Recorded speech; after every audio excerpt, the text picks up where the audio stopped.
नमस्कार दोस्तों, स्वागत करती हूँ आप सभी का अपने चैनल टीचर मॉम स्ट्रगल में। और बताइए पढ़ाई लिखाई आप लोग की कैसी चल रही है? बढ़िया चलनी भी चाहिए और मेरी भी अच्छी चल रही है। और पढ़ाई करते रहिए आप लोग और अपनी लक्ष्य की तरफ एक एक कदम बढ़ाते रहिए। मैं 2 दिन से ब्लॉग नहीं अपलोड कर पाई थी क्योंकि मैं थोड़ा सा परेशान थी किसी बात से लेके। मेरे अन्नू की तबीयत सही नहीं थी, मेरे बाबू की। ये एक ही ब्लॉग में 2 दिन को मैंने मेंशन किया हुआ है। ये सुबह है और सुबह के समय छुट्टियां मेरी शुरू हो गई हैं, तो इस वजह से बस साफ़ सफाई की जा रही है अच्छे से डीपली। और वैसे टाइम रोज़ रोज़ रहता नहीं है, केवल संडे को अच्छे से लगा पाती हूँ छत पे झाड़ू। तो बस आज मैं सोची कि आज हर जगह अच्छे से झाड़ू पोछा करूँ, हर एक चीज़ सफाई करूँ। तो बस इसीलिए मैं लग गई थी। हम लोग अपना कर्तव्य करते रहते हैं चाहे कुछ भी हो जाए। हम लोग स्त्रियां जो होती हैं वो अपना तो करती ही करती हैं, समझ लीजिए काम, वो दूसरों का भी काम करती हैं, लेकिन उनकी ज़िंदगी जिससे सुधरेगी उस चीज़ पे वो नहीं वर्क कर पाती हैं। ये हमारे इंडियंस वुमेन का एक बहुत बड़ा लक्षण है और शायद इसीलिए वो अपना पूरा एकदम सम्मानित जीवन नहीं जी पाती हैं, क्योंकि वो एक एक पल एक एक चीज़ें वो हर किसी को डोनेट करती रहती हैं कि भाई कुछ घर का काम कर लिया जाए, कुछ फैमिली का काम कर लिया जाए, कुछ बच्चे का काम कर लें, कुछ हस्बैंड का कर लें, कुछ इन लॉज़ का कर लें। इसी चक्कर में वो रह जाती हैं और ज़िंदगी को अपने हिसाब से नहीं जी पाती हैं। ये हर किसी के साथ होता है, लेकिन अब हमको जागना पड़ेगा, अब हमको लड़ना पड़ेगा अपने लिए, अपनी खुशी के लिए, अपने सेल्फ रिस्पेक्ट के लिए। अगर अब आप लोग नहीं जागे, अगर आप लोग अब नहीं कुछ किए, तो समझ लीजिए कि एक उम्र बीतने के बाद पछतावा के सिवा कुछ नहीं मिलेगा। क्योंकि एक बार जान लीजिए, स्त्रियां कितना भी कुछ भी कर लें, लड़कियां ना, औरतें, उनको बस एक बार सुनने में आ जाता है कि तुम्हें घर में करना ही क्या रहता है, तुम्हें करना ही क्या है। लेकिन ये कोई नहीं सोचता है कि वो मेंटली फिजिकली हर तरीके से वो परेशान होती रहती हैं, लेकिन कभी वो चीज़ वो बयां नहीं करती हैं कि हाँ मुझे समस्या है, और या तो फिर मैं परेशान हूँ उनकी बातों से, या बाकी चीज़ें वो सब मैनेज करती रहती हैं, बेचारी करती रहती हैं। और एक टाइम ऐसा आता है कि वो खुद के लिए जब उन्हें स्टैंड लेना होता है तब वो पीछे हो जाती हैं। और अगर उसी समय वो स्टैंड ले लें, भले कुछ पल के लिए, कुछ दिन के लिए ख़राब लगेगा, लेकिन शायद वो स्टैंड उनके लिए, उनकी लाइफ फ्यूचर के लिए सबसे अच्छा साबित हो सकता है। तो ये दूसरा दिन है। जैसा मैंने बताया कि एक ही ब्लॉग में 2 दिन को मैंने मेंशन किया हुआ है। तो यहाँ पे मैं सुबह उठ गई थी, मैंने पढ़ाई चालू कर दी थी। जैसा कि आप लोग सब लोग जान रहे हैं कि रोज़मर्रा मैं सुबह जो साफ़ सफाई का काम होता है वो करती हूँ, बाकी मैं अपना टाइम जो है थोड़ा सा पढ़ने के लिए ज़रूर निकालती हूँ। यहाँ नहा धो करके मैं आ गई थी। बाकी रात के कपड़े जो मैंने धुले थे वो सूख गए थे, तो मैं उसको ला करके मोड़ करके आज ही रख दूँगी अच्छे से। और मैं जो काम जब करना रहता है तभी करती हूँ। और एक चीज़ सीखा है कि देखिए, हम 5 उंगलियां बराबर नहीं होती हैं। और दूसरी बात है कि हम हर किसी को खुश नहीं रख सकते। या तो भगवान ने या तो मेरे माँ बाप ने इसलिए हम लोगों को नहीं जन्म दिया है कि हर किसी के लिए हम खुशी के लिए ही जिए। मैंने ये चीज़ समझी है अच्छे से कि ज़िंदगी के 2 फंडे हैं, या तो आप दूसरों के लिए हमेशा जी लो या तो खुद के लिए जी लो। देखिए, दोनों के लिए आप नहीं जी सकती हैं। एक पल को अगर आप कोई काम करती हैं तो आपके मन में कहीं ना कहीं इच्छा रहती है कि सामने वाला आपको अटेंशन दे, लेकिन अटेंशन वो नहीं देता है। क्यों देगा भाई?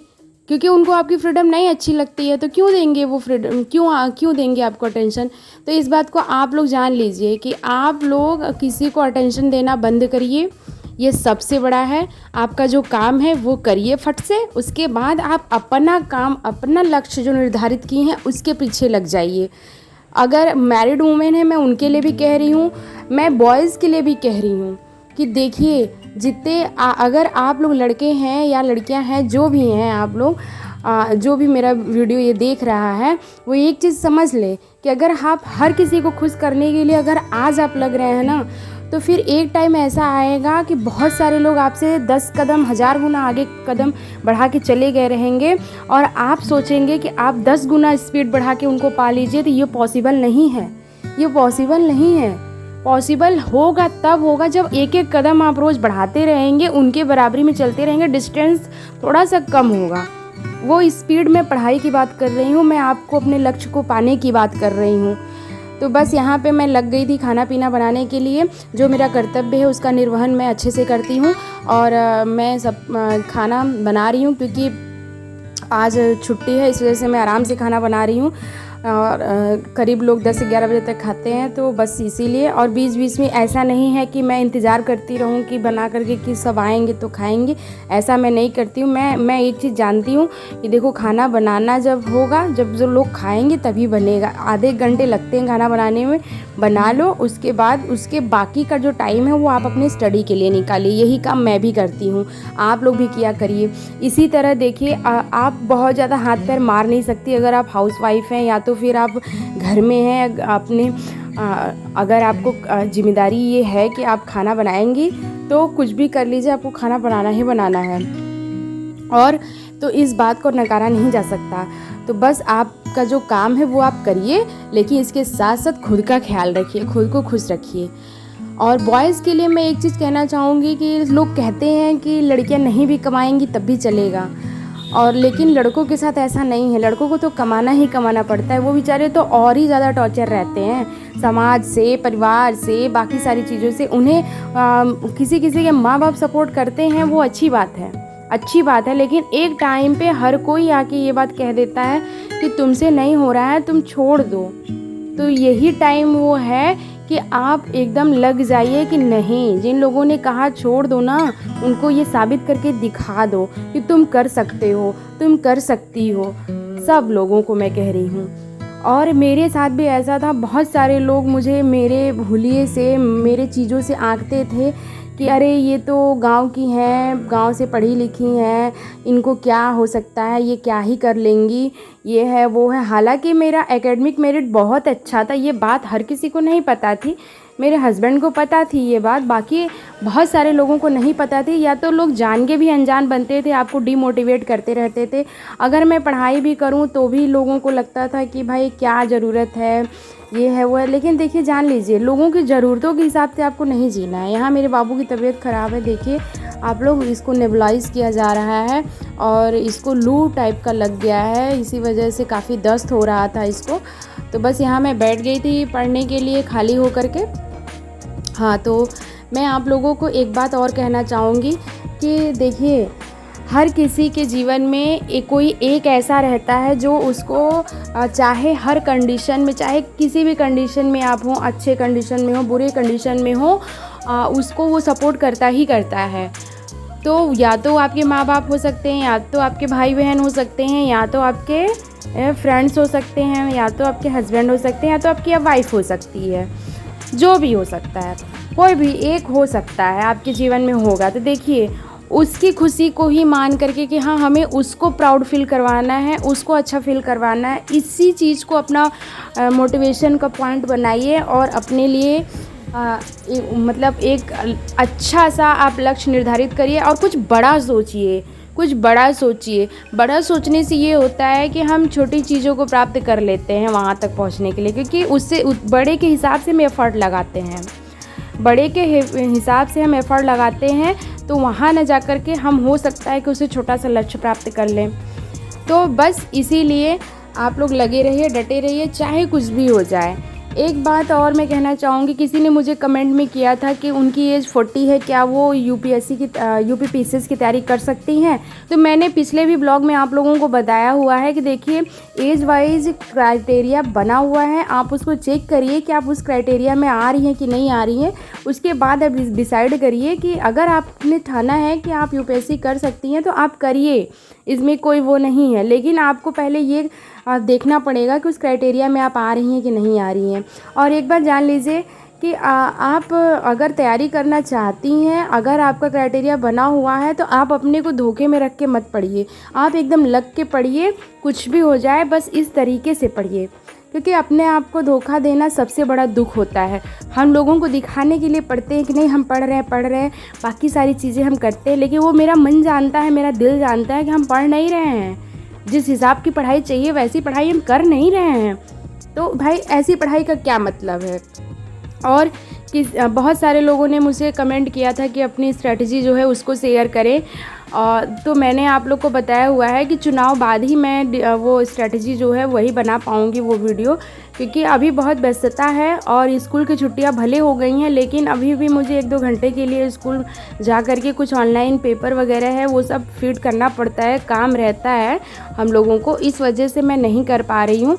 लेकिन मैं कोशिश करूँगी कि चुनाव 2-4-5 दिन में है, 4-5 दिन में है, अच्छा मतलब 25 को है चुनाव, तो 23 से लेके 25 तक मैं बहुत बिजी रहूँगी। उसके बाद मैं आप लोगों से ज़रूर शेयर करूँ और आप लोग बिल्कुल निश्चिंत रहिए।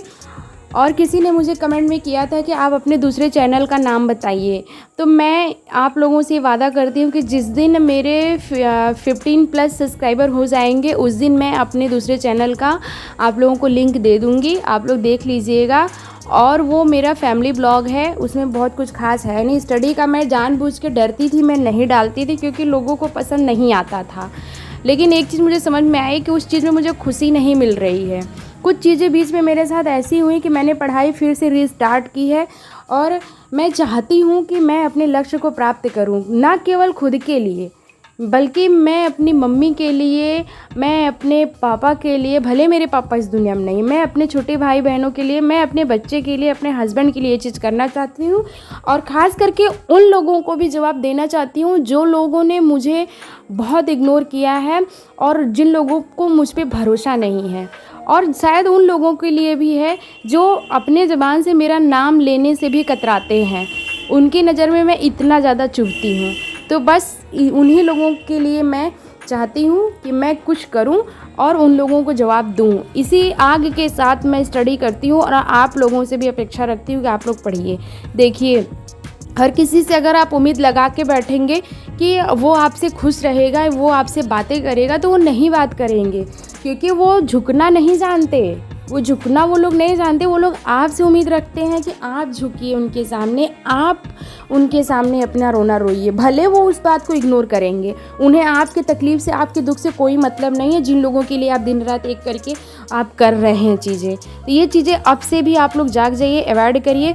और एक बार जान लीजिए कि नौकरी के बाद बहुत सारे लोगों का ये मानना रहता है कि लड़कियां घमंडी हो जाती हैं। क्या ऐसा है? कमेंट में आप लोग ज़रूर बताइएगा कि क्या ऐसा होता है कि लड़कियां नौकरी के बाद घमंडी हो जाती हैं। हम हर किसी को तो नहीं समझा सकते, खुद को ज़रूर समझा सकते हैं। तो बस यहाँ पे मैं पढ़ने लगी थी करंट अफेयर, और यहाँ पे मैं विज़न आईएएस का और घटना चक्र का 2 करंट अफेयर मैं फॉलो करती हूँ। कभी कभी मैं केवल एक ही लेती हूँ घटना चक्र का, और PT 365 जो है वो भी मैं प्रेफर करती हूँ। और इस बार का मैंने नहीं लिया हुआ है अभी, मेरे पास बहुत पुराना वाला था, लेकिन उसको नया ही लेना चाहिए था। तो बस इसी मोटिवेशन के साथ मैं अपने ब्लॉग को यहीं पे ख़त्म करती हूँ, और आप लोग कमेंट में ज़रूर बताइएगा कि मेरा ब्लॉग आपको कैसा लगा। Okay, bye bye, take care, love you all of you.